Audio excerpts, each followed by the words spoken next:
asalaamaaleykum mbokki Sénégal Actu rawatina yéen ñu baaxoo di safoo di seetaan seen émission actu politique te nekk ñu fas yéene ñëw ak yéen ci beneen fànn yaakaar naa ne moom mooy jigéen bi nga xam ne moom la ñu njëkk a dalal ci jotaay bi ñu koy wax Maimouna Bousso jiite mouvement bi nga xamante ne moom la ñuy wax force citoyenne kooku nag bu ñu ko amee ak moom dinañu waxtaan ci lu bari waxtaan ci tolluwaayu réew mi bu ñu ne tolluwaayu réew mi xel yi dem ci li nga xam ne moom mooy crise sanitaire bi dinañu tamit ci wàllum politique. parce que tamit dafay yëngu ci wàllum politique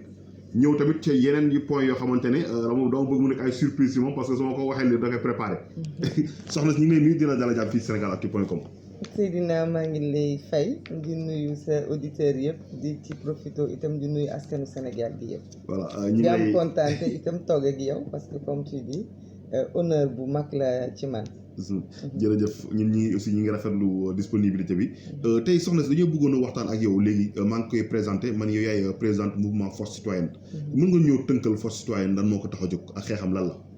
waaw dinaa kontaan ci loolu force citoyenne mouvement la boo xamante ne dafa ñëw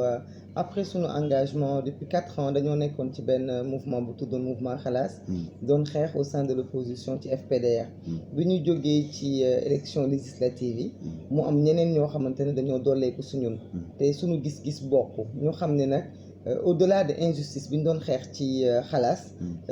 citoyenneté moom la Sénégal gën a manqué moom la gën a sooxe ci la ñu taxawal nag dynamique force citoyenne ne nañu ci ànd bu ko defee ñu gën a dooleel citoyenneté gën ci sensibiliser gën ci taxaw ba nga xam ni ànd bi dina gën a am solo loolu moo indi force citoyenne. xam nga ku ne citoyen tey jii mais yéen ku leen yàgg di suivre yàgg leen di topp leen danaan Sénégal dara dox fi parce que yéen mosuma leen dégg ngeen wax lu positif ci réew mi. réew mi dara doxul wala lan. waaw dinañu koy wax nag souvent nit ñi duñu suivre parce que xam nga dafa am ñoo xam ne itam Seydina dañ leen fay pour ñoom ñuy wax ne lépp dafa baax te comme ñi yor réew mi tamit nanguwuñu ni dara baaxul foog naa au lieu ñuy répété di wax li baax ñun tamit dañuy jéem a xool li nga xam ne mooy jëriñ askan wi mooy yee leen ñoom li ñuy bëgg a nëbb wala ñu bëgg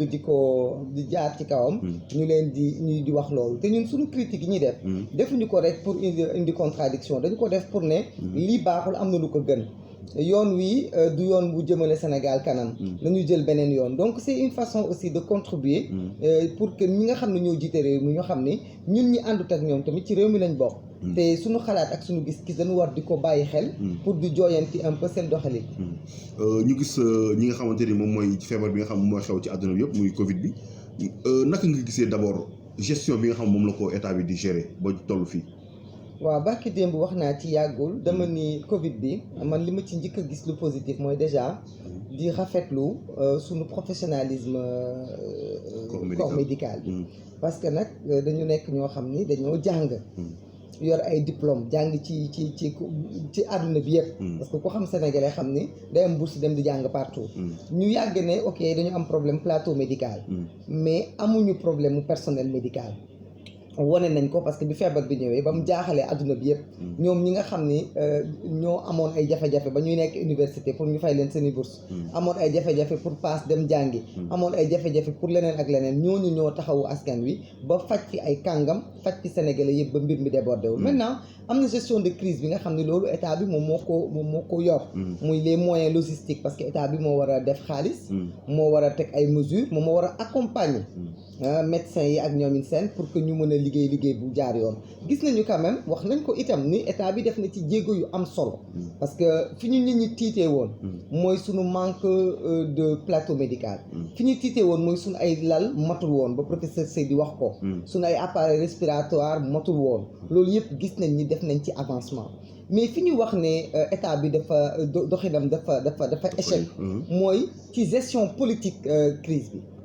mooy crise bi nu ñu ko encadré parce que itam Seydina il faut pas que ñu fàtte ni ñun amoon nañu plus de 2 mois et quelques avant que mbas mi di egsi ci Sénégal donc ñun on a vu venir.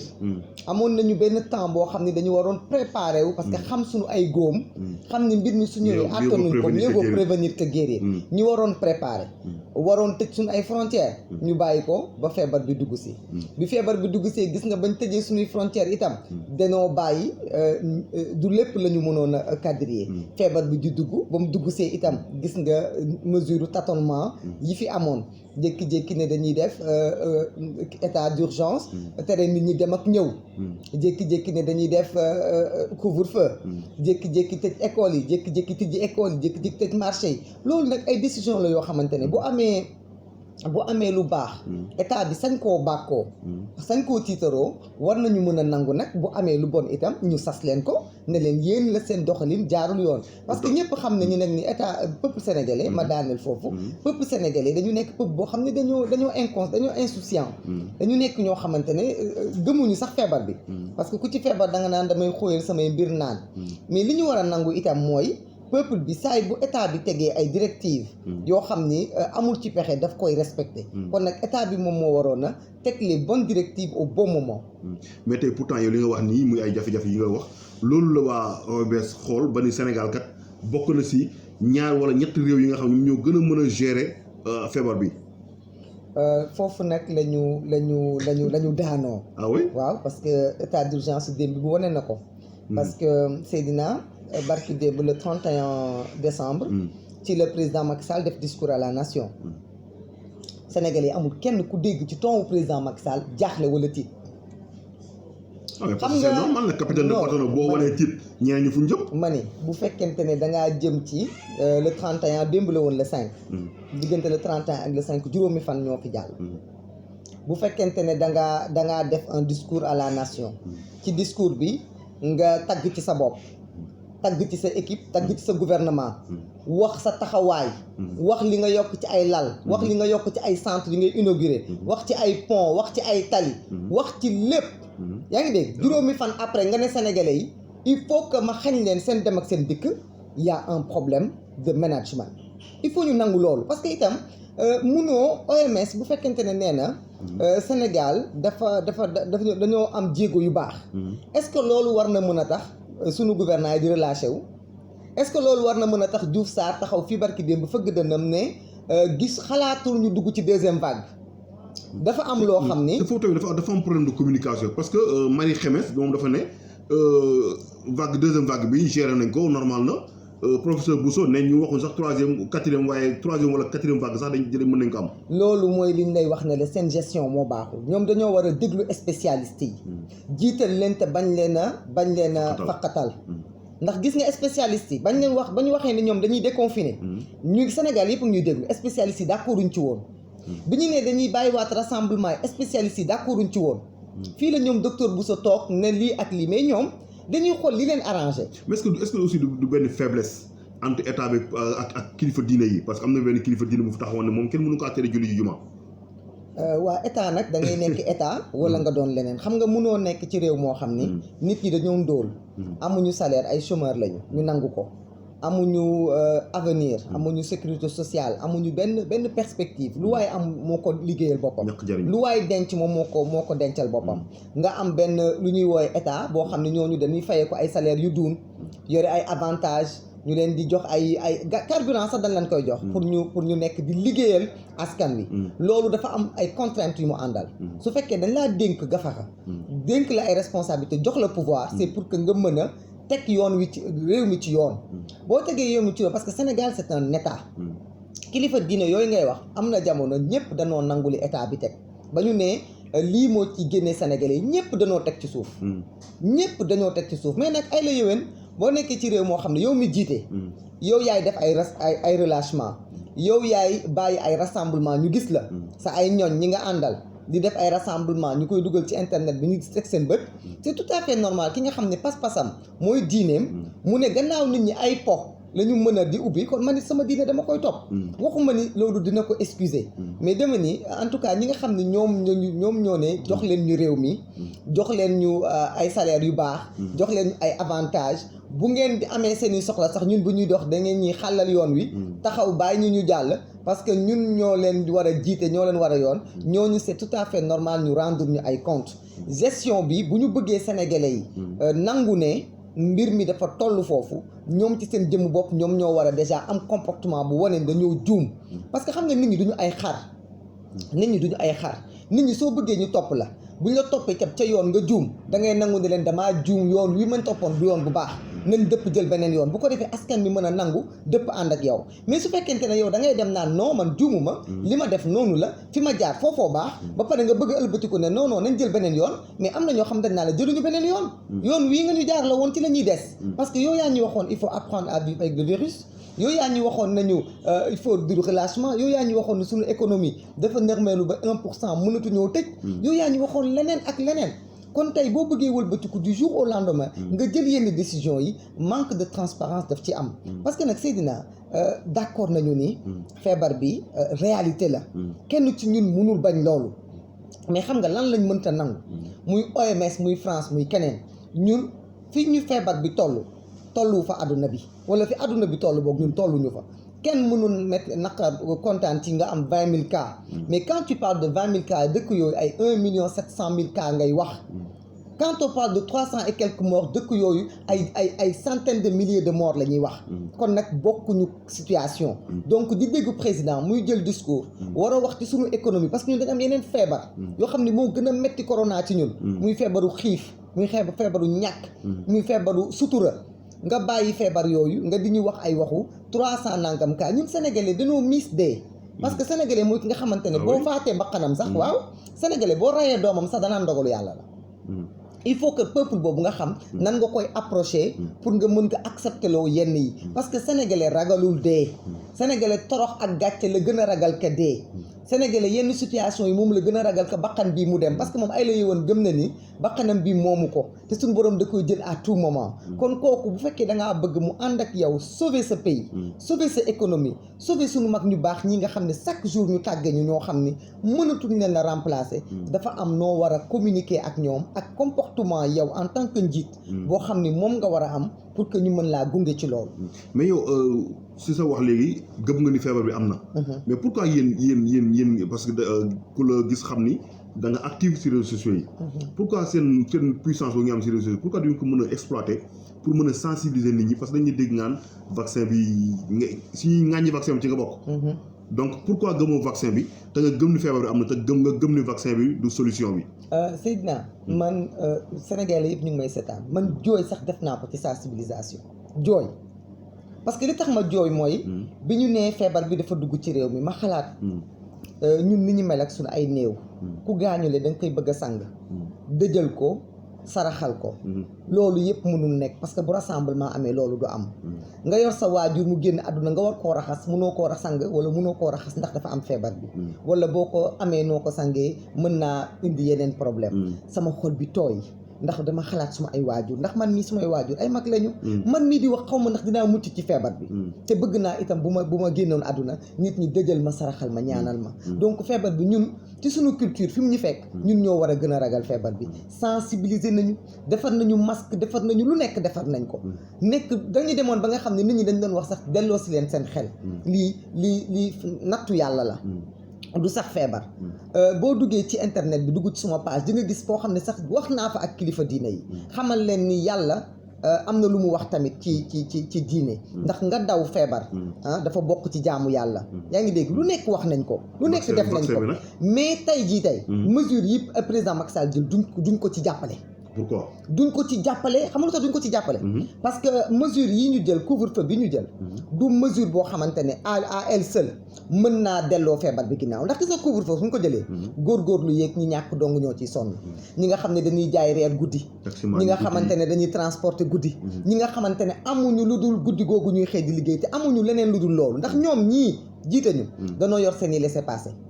dañuy dem ak di ñëw heure bu leen neex fu mu leen neex la preuve dernier couvre-feu bi am na ay xale yu fi doon def naka su dul noonu ba nit génn ci àdduna lu dëgg ñoom ak seen i doom ak seen i famille dañuy dem di ñëw heure bu mu leen neexee mais góorgóorlu yi sénégalais yi ñàkk sénégalais yi sonn ñoom ñooy sonn ci couvre-feu bi couvre-feu pour man du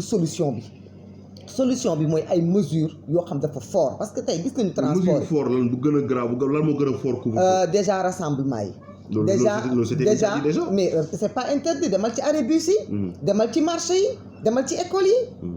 école yi nga xamante ne xale yi dañuy toog 3 à 4 par table banc amul ay mesures barrières amul gel amul masque ñu ne la joxoon nañu élèves yi ñaari masque bi école di tëjji ñaari masque ban xale moo ci mën a jàng ba tey jii 4 mois après nu ñu waxante dëgg Seydina réew mi il faut que ñu respecter askan wi mënuñoo yow ngay nekk ministre di fayee ko ay millions ci sa biir poche nanguwoo cee dagg dara yow nanguwoo toroxlu yow nanguwuloo céder à ton salaire nga jël ki nga xam ne fukki junni la am ñaar fukki junni la am nga di ko xañ gagne-pain nga ne c'est au nom de la maladie kooku bu toogee ci maladie boobu mën naa dee parce que tey force Covid bii ñuy wax ba tey jii waxuñu ni suñuy 1000 milliards fan la dugg ba ñu génnee xaalis bi ay scandale sur scandale ils ont même pas fait le bilan nan la ñu bëggee Sénégalais yi topp leen quant au vaccin nag ñun danoo lekkul ba suur danoo naanut danoo amul fu nu fanaan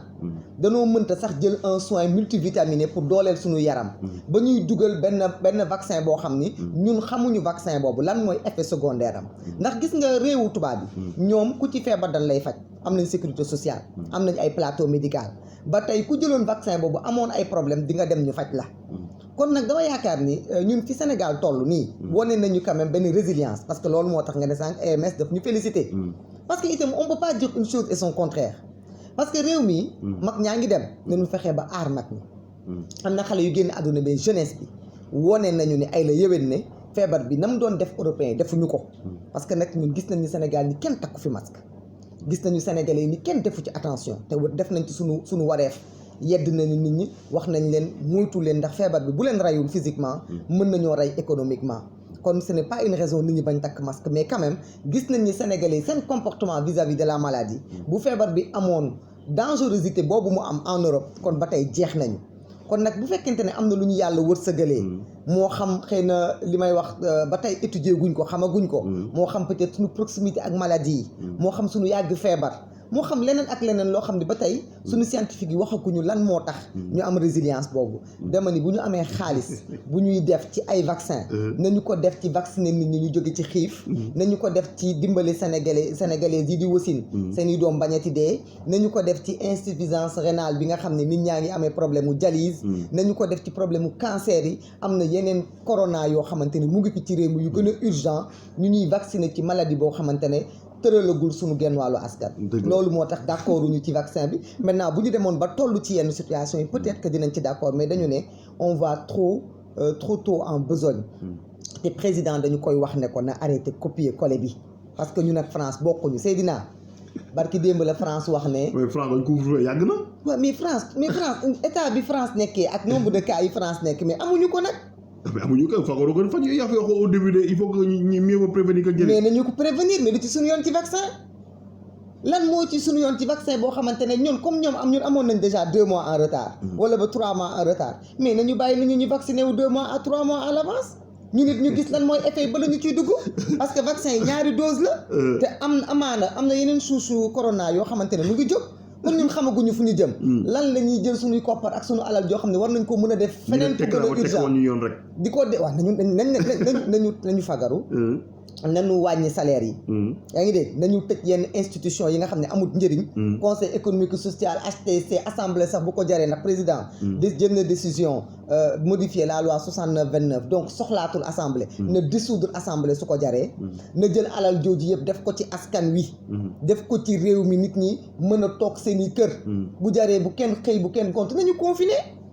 waxuma la sax couvre-feu na confiné sénégalais 3 mois mais na leen jox lu ñu dundee ñoom ñi nga xam ne denc nañu ay compte yow li nga gisoon si première vague bi doy la ba ngay dugaat joxaat ñoom ñi denc ay compte en banque ñoom ñi denc compte en banque denc ay alal denc or denc oto ñoom ñooñu nañu jël seen loolu takk seen i ndigg confiné wu jox ko askan wi tëj tëju seen i kër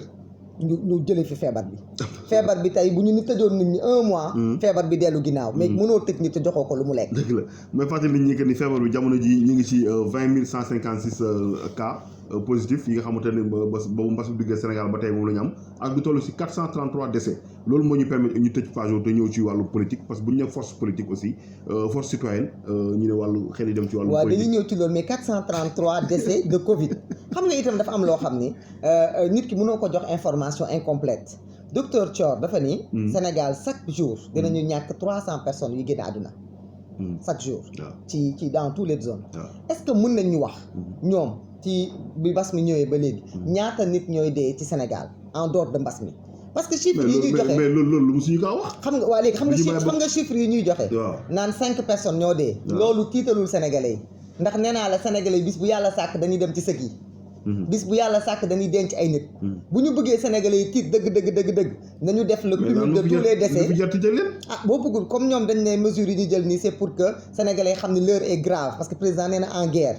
nee na dañoo nekk en guerre nee na l'heure est grave mais nag problème bi mooy booy guerre ànd ak troupe boo xam ni wóoluwuñ la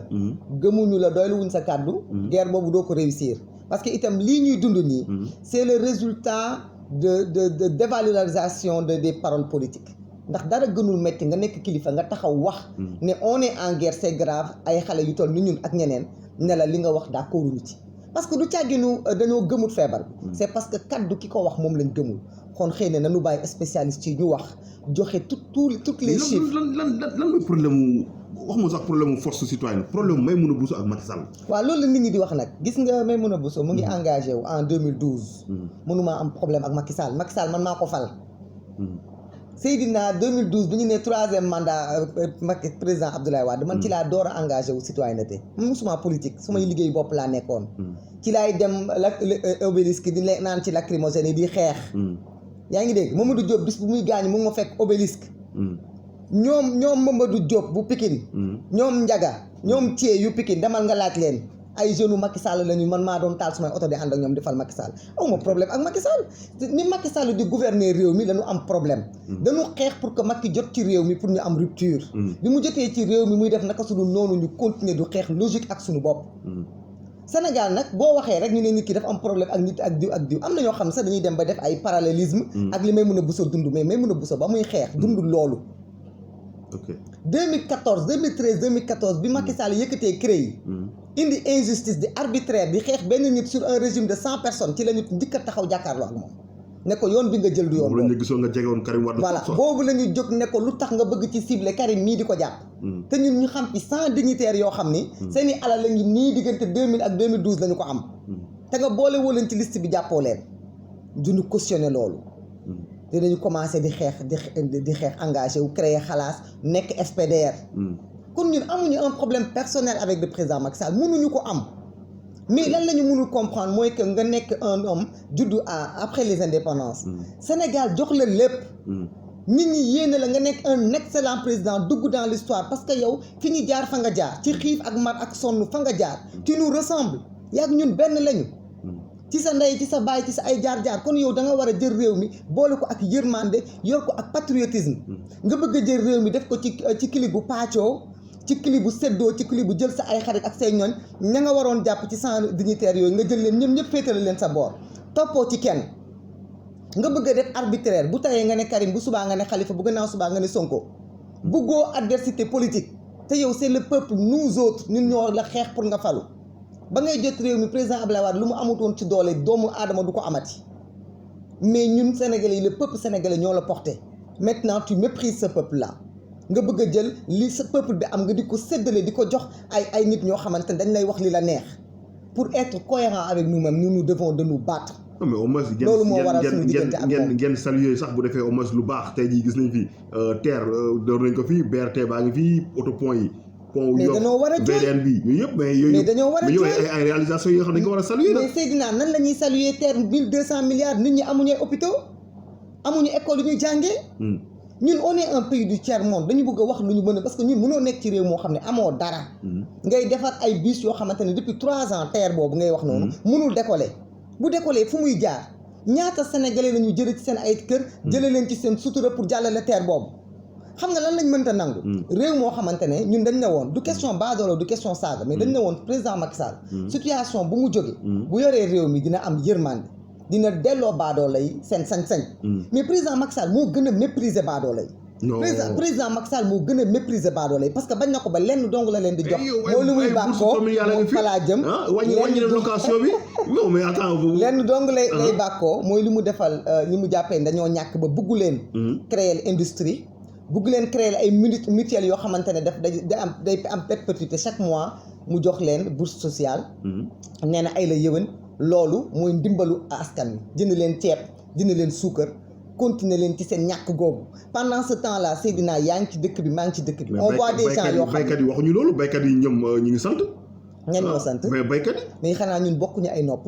baykat yi nga xamante ne bay nañu ba barki démb seen gerte gi fi ne ni ñu ngi ci histoire nu mu koy jaayee parce que état bi bugg leen cee jox lu tax ñoom ñu génn ci mbay mi baykat boo xamante ne suuf ba moom di ko bayee bis bu yàlla sàkk nga foqati ko jox ko am alal mënoo koo jox sax ay hectare am mu moom ko mën koo jox ay doomam mën cee dem leb banque xaalis. mais kan moo nekk ku ndóol ku ne ci réew mi da nappkat yi jaay nañ seen i gaal yëpp ci ay nit yóbbu leen. baykat yaa ngay jooy seen suuf ña ngi koy nangu. yaa ngi dégg administration moom waxatuñ seen wax. professeur yi ñoom seen ñoo gën a ñàkk kuy ñàkk. ñoom ñëpp ay bor lañ moo waral immigration clandestine bi. mais plus que ça lu nekkatul sax immigration clandestine fuite la parce que immigration dañ ci xam booy dem nga dem foo xamante mën nga faa dugg. mais booy dem di xaru ji ci géej gi loolu xam nga ni loolu ñàkk yaakaar ak yaakaar bu tas la.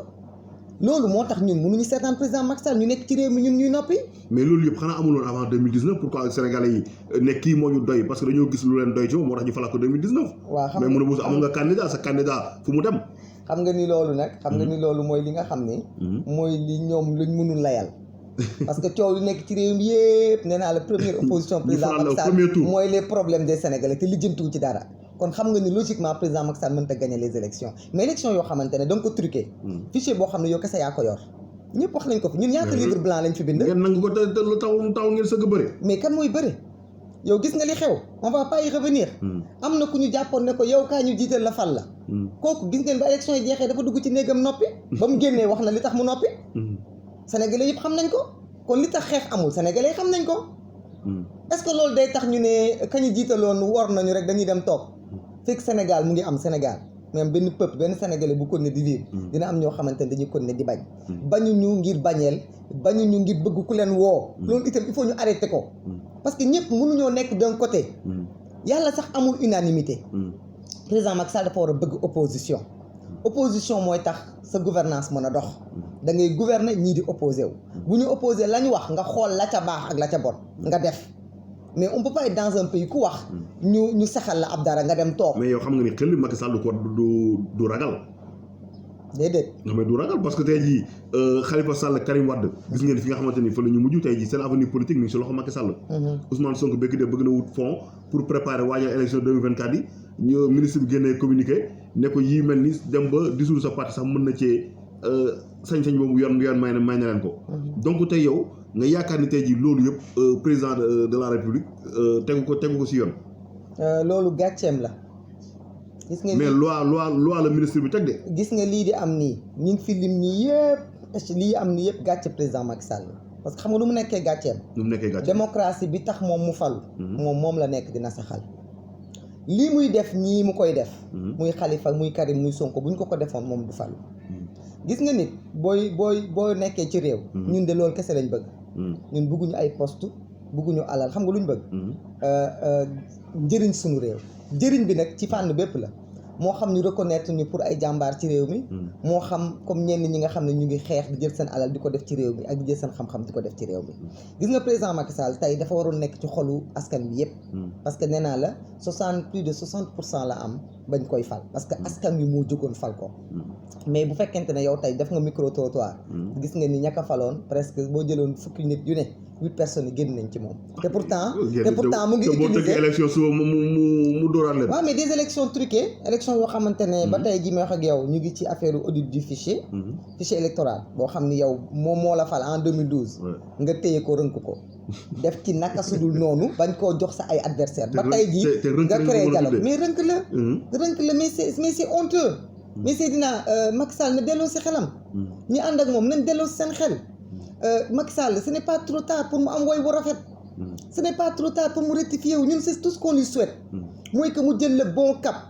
mooy mu delloo si xelam mooy mu teg mu bàyyi ñi nga xam ne ñoom ñoo bëgg a bokk ñu bokk. mu teg fichier électoral bu transparent. mu génn par la grande porte. ndaxte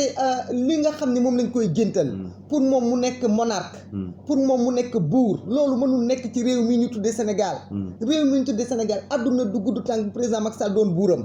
li muy def nii di nasaxal démocratie di def comme un roi amoo premier ministre yaay diriger lépp assemblée nga salfaañe seen ay prérogatives comme li nga wax bu candidat bi jaaree moo yow barki démb nga toog xale yi di la vaar ay xale yu tuuti di la vaar di la génnal say waxu démb mu nga xam ne du nduroo ak say waxu tey loolu gàcce la loolu gàcce la ci njiit loolu rafetul ban position nga jël ci mbirum bu ñu mënee taxaw ci mbirum Ousmane Sonko parce que tamit week-end bi yëpp moom mu animé débat politique bi ñu bëri nañ recul démocratique la ñu bëri nañ ñii nee nañ président lu mu teg lu ministre bi def teg nañ ko ci yoon parce que loi la ñu teg ay fonds politique warul mën a jógee bitim la comme ni ñu ko waxee yëpp gis nañ tamit vaar nañ wax nga ko vaar nañu président de la République muy wax aussi ay fonds campagne en 2012 donc tey naka nga war a mën a jàngatee ñaar discours yooyu xam nga mooy li ma la wax vaar bi président Ousmane Sonko li muy def nii muy levée de fonds yi bu fekkente ne da nga ko xool ci légalité mën ministre bi communiqué boobu mu def mën nañ wax ne am na ci droit rappeler ne lii du yoon mais xam nga li tax communiqué boobu bu ko rappeler du am sens lu tax parce que moom kakafal da koo def non bu ñu xool ku ko def nañu xool lu yoon wax non xam nga lu yoon wax xam nga am na ko fal moom ko defee woon amoon na président bu fu nekkoon moo ko mënoon rappeler tamit Seydina yow mii tey boo toogee fii di def sa émission nga bëgg ko tere keneen ñëw ne da la koy tere doo ko mën a nangu parce que da ngaa toog def ko président Ousmane Sonko bu ñu nee bu fekkente dafa war a jéggaane xaalis keneen ku dul sénégalais waru ko ko jox ministre bi soo waxee loolu tegu ko fenn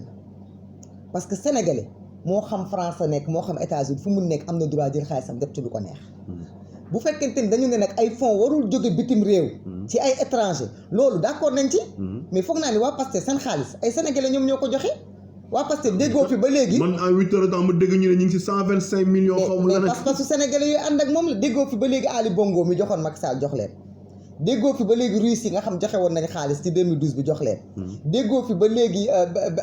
royaume saoudien wala kii que ce soit yëkkati xaalis jox ko Pastef déggoo ko fi en tout cas am na ñu ngi ko fi déggal mais ñoom ay sénégalais ñoo def seen ay organisation di cotiser seen xaalis ñu ne jaral na leen parce que dañu bëgg parti bi nekk Pastef am ay tournée am ay activité yaa ngi dégg kon nag bu fekkente ne man d'accord naa xaalisu drogue warul dugg Sénégal dañ ko war a xool nu ñu ko contrôler xaalisu mafia warul dugg Sénégal xaalisu lobby warul dugg Sénégal mais fii Sénégal bi xaalisu drogue xaalisu mafia rek moo fi nekk ak lobby te ñu nekk ci nguur bi ñoo koy jël ah oui oui kon lan moo tax ñoom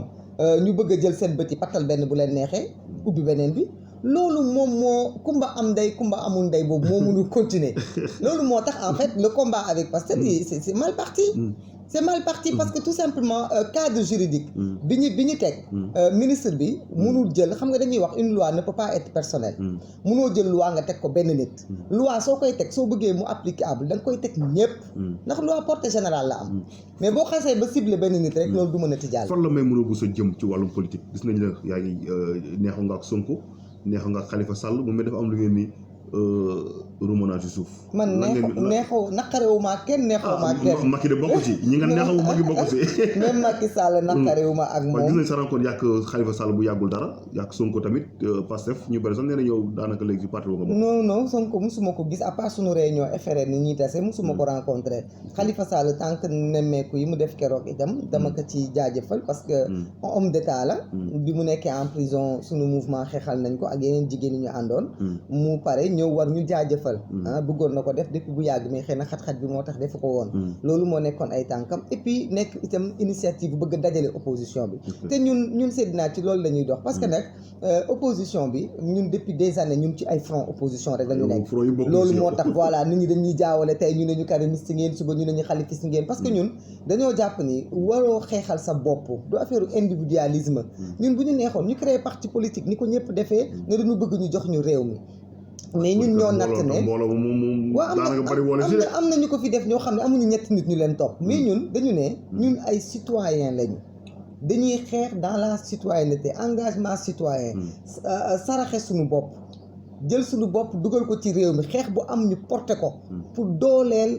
démocratie dooleel l'état de droit dooleel citoyenneté ñun loolu moo tax képp ku nekk ci opposition bi rek gëm nañ ni war nañu mën a ànd ak yow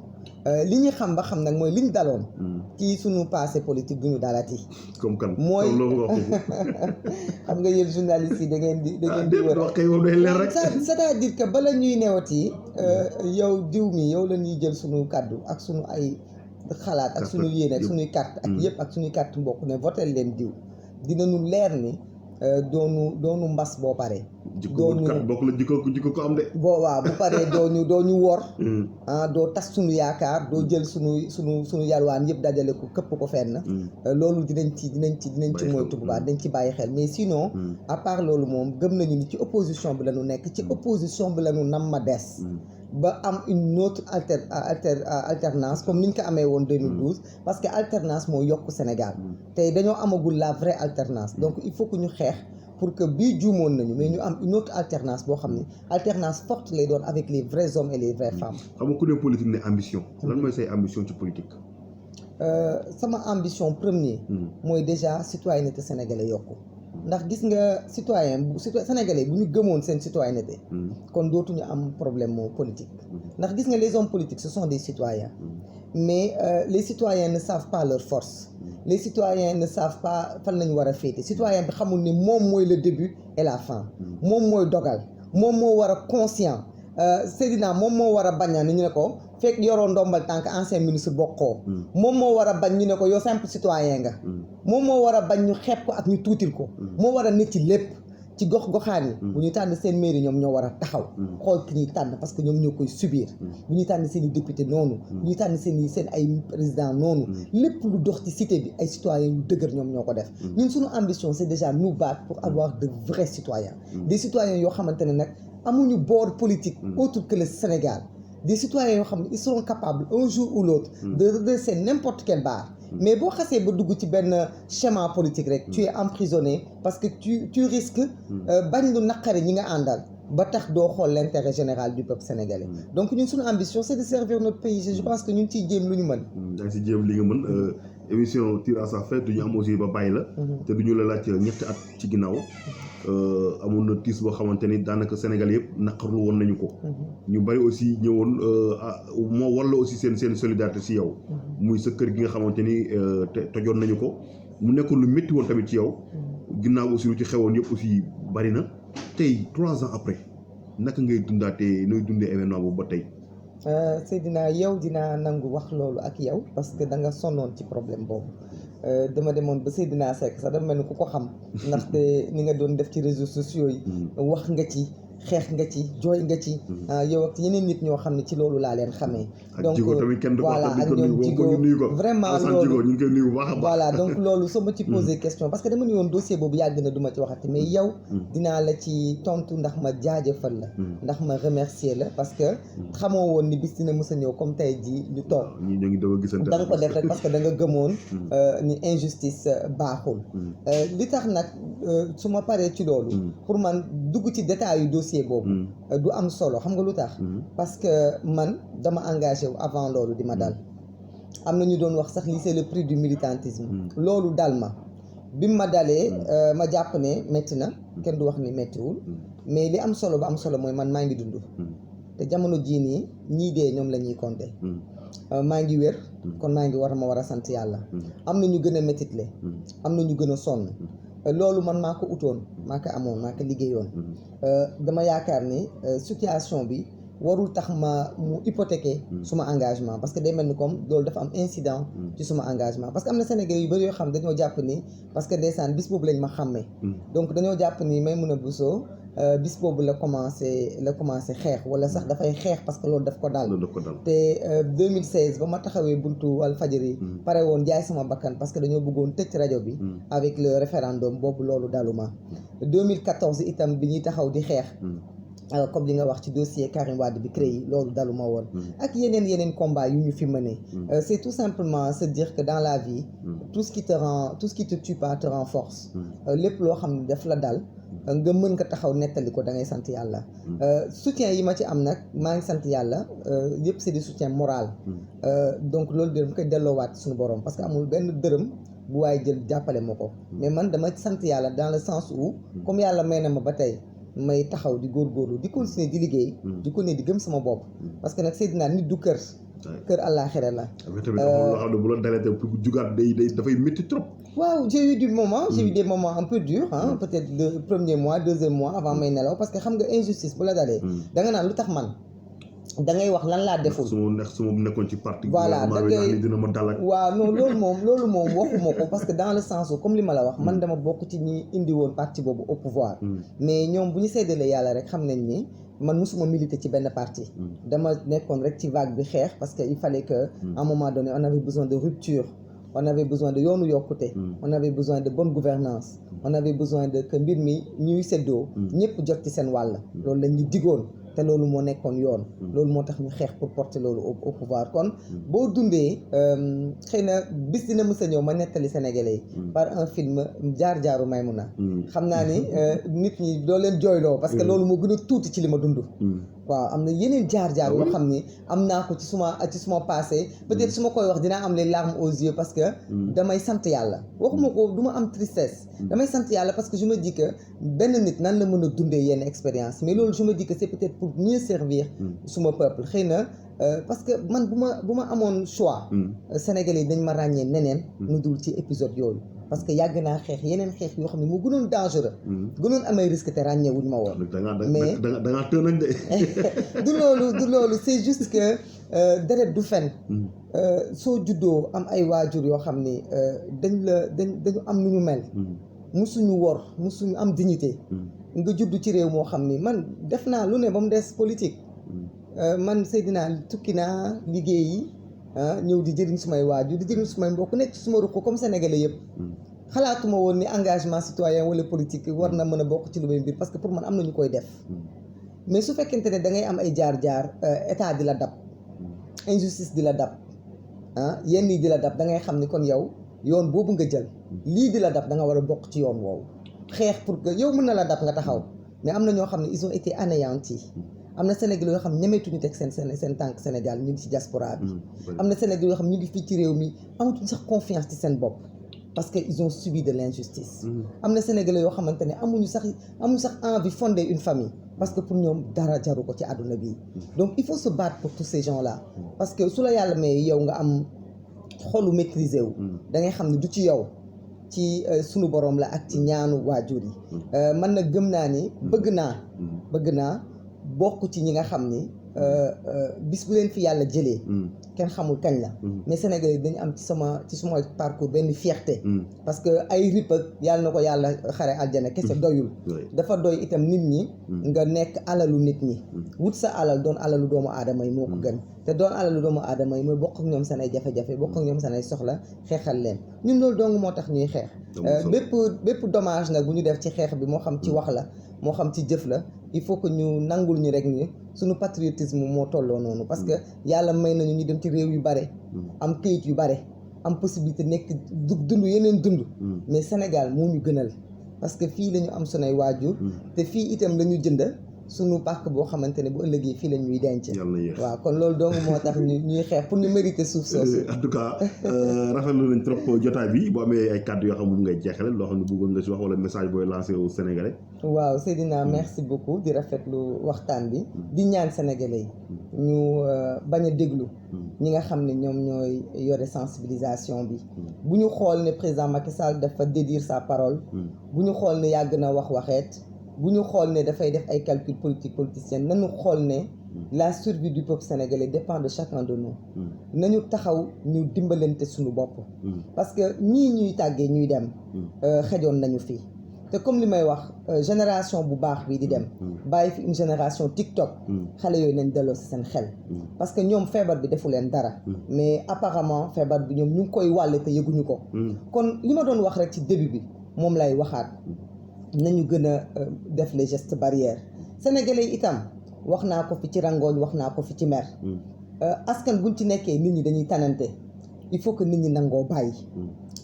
dañoo nekk ci mbas nga ne dinaa mariage nga ne dinaa ngénte nga ne dinaa jàng nga ne dinaa màggal nga ne dinaa gàmmu du lu responsable nañu delloo si xel yi nañu delloo si xel yi mën nañu di critiquer mën nañu continuer di apporter suñu contribution mais nañu continuer itam di sauver wante suñu biir manifestation inauguration yeeg nañu bàyyi manifestation yi nañu bàyyi lépp nañu bàyyi lépp ngir sauver suñu askan nañu bàyyi lépp ngir que au moins ñi nga xam ne dañ leen fonk lool kenn suñu bañ a am conscience ne xëy na yow rey nga nit te yëguloo ko parce que xëy na wàll nga ko feebar bi te yëgoo kuy génn takkal sa masque kuy nekk ci yenn endroit yi bul dugg ci rassemblement wàññiwu la dara nañu gën a farlu nañu gën a fagaru parce que feebar bi bu ñu ragalul bakkan yi muy faat nañu ragal torox tànge bi ñu mën a teg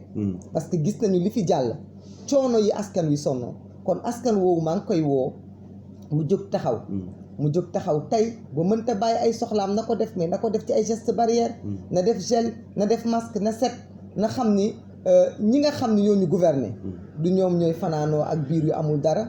du ñoom ñooy nekk ci yenn njaaxle yi ñoom ñi nga xam ne ñoo ñàkk ñoom ñoo war a gën a fagaru pour que feebar bi arrêté pour ñu reprendre seen vie normale. jërëjëf am na solo mu nekkoon kii di Maimouna Bousso jiite mouvement bii di force citoyenne moom la ñu doon dalal fii seen émission actu politique ci Sénégal Actu TV di leen gërëm bu baax di leen sant ci teew bi nga xamante ni doon ngeen ko def depuis début émission bi di jégalu aussi bu amee loo xamante ni wax nañ ko muy lu rëcc ci tamit ñu ngi ciy jégalu bu baax a baax di leen jox dig daje beneen yoon ci beneen numéro ak ci beneen invité jërë ngeen jëf.